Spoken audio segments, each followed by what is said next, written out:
నాగర్ కర్నూలు జిల్లాలో తెలంగాణ అమర్నాథ్ యాత్రగా పిలువబడే సలేశ్వరం జాతర రేపటి నుండి ఈ నెల 24 వరకు నిర్వహించబడుతుందని జాతర నిర్వాహకులు తెలిపారు. అందుకు గాను భక్తులు లక్షల సంఖ్యలో సలేశ్వరం లింగయ్య దర్శనం కోసం వస్తున్నారు. భక్తుల సౌకర్యార్థం వేసవి తీవ్రత ఎక్కువగా ఉండడం వల్ల తాగునీటికి ఎటువంటి ఆటంకం కలగకుండా జిల్లా మిషన్ భగీరథ శాఖ ఆధ్వర్యంలో నీటి ట్యాంకులను ఏర్పాటు చేసినట్టు తెలిపారు. అందులో భాగంగా Achampet deputy executive engineer Hemalatha స్వయంగా సలేశ్వరం చేరుకుని ఏర్పాట్లను పర్యవేక్షించారు.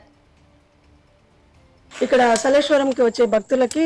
మనకి డ్రింకింగ్ వాటర్ సప్లై కోసమని వసతి కోసమని మనం 3 రోజులు 22nd, 23rd, 24th రోజు నీటి సరఫరా కోసం మన వచ్చే భక్తులకు ఎటువంటి ఇబ్బందులు కలగకుండా మనం అన్ని ఫెసిలిటీస్ ఇక్కడ అవైల్ చేయడం జరిగింది. ప్రతి దగ్గర మనకి గుర్జుగుండాల, అప్పాయపల్లి, అక్కడ లింగాల రూట్ నుంచి వచ్చే భక్తులకి ప్లస్ ఇక్కడ రాంపూర్ పెంట నుంచి పరహాబాదు, పుల్లాయిపల్లి స్టే, మళ్ళీ ఇక్కడ రాంపూర్ పెంట దగ్గర, మళ్ళీ ఇక్కడ సలేశ్వరం మనం దిగే దగ్గర కూడా అందరికీ భక్తులకి అందుబాటులో ఉండేటట్టు మనకి మంచినీటి సదుపాయం ఎక్కడ కూడా ఎటువంటి ఇబ్బందులు రాకుండా ప్రతి దాంట్లో మనము మనకి 2017 నుంచి మనం ఇక్కడ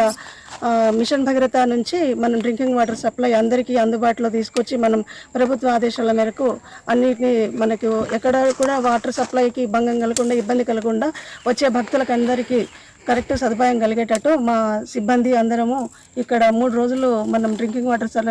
సలేశ్వరం జాతరకు వచ్చే భక్తులకు అందరికీ అందుబాటులోకి తీసుకొస్తున్నాం.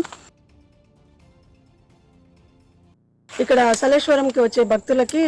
మనకి డ్రింకింగ్ వాటర్ సప్లై కోసమని వసతి కోసమని మనం 3 రోజులు 22nd, 20